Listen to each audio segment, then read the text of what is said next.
Whole lesson here. When Zakaria alayhi salatu heard this, what? You are getting food? Fruits out of season? This is very unique. He was a prophet, but it's like a big sign from Allah to him. He was like, all right, I'm going to take opportunity.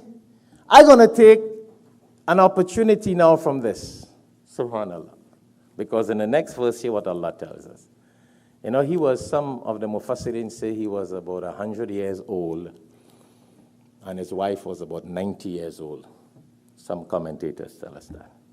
So when he saw fruits out of season, hear what he did in the next verse. Qala Rabbi habli min ladunka dhurriya tayyiba innaka sami'ud du'a. He said, well, if Maryam alayhi salatu can get fruits out of season, I'm 100 years, I passed age of making children. My wife is 90 years, she passed age of making children. We don't have any children. Well, let me make a dua and see if I can get a child out of season. See it? See, half as many of you guys in season and you're not making children. I don't know what I say about you guys. Some of our people, they're married and they're in season and they're not making use of the season. Here he's 100 years old. Wife is 90 years. He saw fruits coming out of season from Allah. So why couldn't Allah give him a child out of season? Meaning, when the wife can't have children anymore and he can't have children anymore, he made a dua to Allah. See the power? Why? He had trust in Allah. He had his iman and his faith in Allah.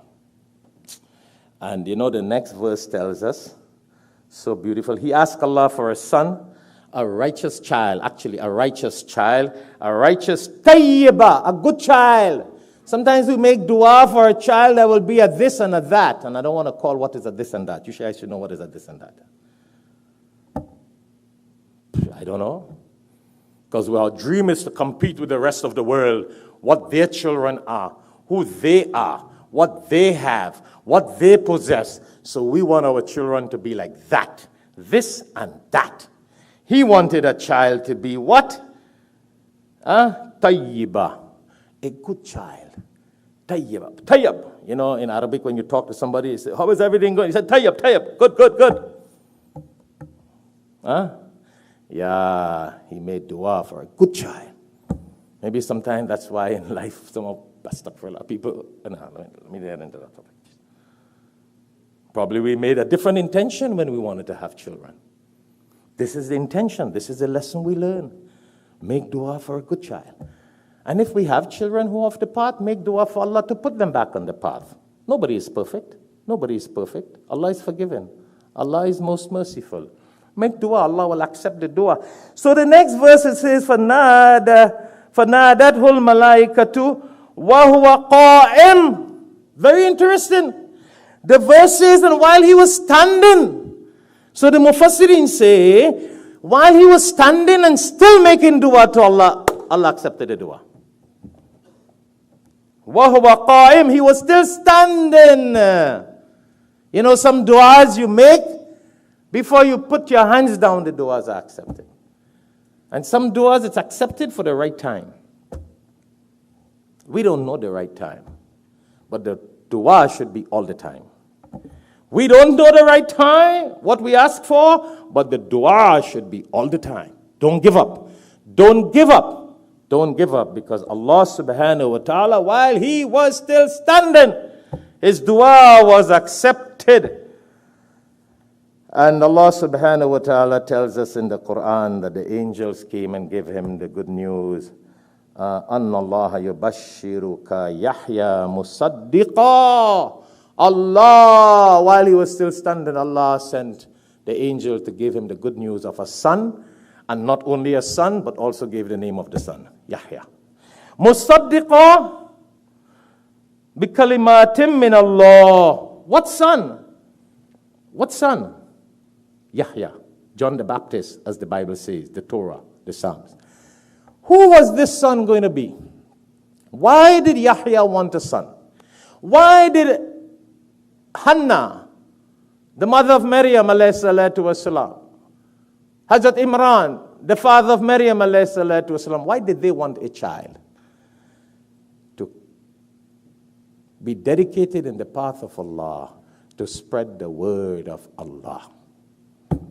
And Allah says that Allah blessed him with a son, musaddiqa bi kalimatim min Allah, a person who will hold on strong to the word of Allah. You see, that brings us to the Quran. I know you guys probably say, but this guy only speaks about Quran. But the whole Quran tells me about Quran. Every time we speak about a prophet and we speak about their dedication, it's all about the message of Allah. So hear what Allah subhanahu wa ta'ala says in Surah Maryam. Surah Maryam about Yahya now. This unique son that was born of a father who was 100 years old. Yeah? 100 years old, older than Ibrahim alayhi salatu wasalam. See, a lot of us get stuck only in Prophet Ibrahim and this unique 83 years, 100 years. What was unique about this son that Allah blessed him with this special son? What Allah commanded this son to do? Ya Yahya. Hear what Allah commanded this son to do. Surah Maryam chapter 19 verse 12. Hear what Allah commands this son to do. What we always remind ourselves of, and it goes through one ear and it comes through the next. Goes through one ear and it comes through the next. Ya Yahya, Allah says, O Yahya, khudhil kitab bi quwwah. Hold on to the book of Allah very strong. See it? See why we tell everybody, hold on to the Quran very strong? What does hold on to the Quran mean very strong? I must hold this tight so? Huh? It didn't mean that. Yeah, you must hold it so it wouldn't fall. It means live by this Quran and spread the message of this Quran. And that was the mission of Yahya, alayhi salatu wasalam. That was the miraculous mission of this son that was born of a father who was 100 years and a mother who was 90 years. But that is the problem we have today. Most of us, we want something, but we don't make the intention to dedicate something from that something in the path of Allah. We say we will dedicate something, but we give nothing. No time, no wealth, no self, nothing. Zakaria alayhi salatu wasalam, he asked for a son that would be dedicated for the pleasure of Allah. And Allah gave him the son, and Allah told the son, khudhil kitabi quwwah.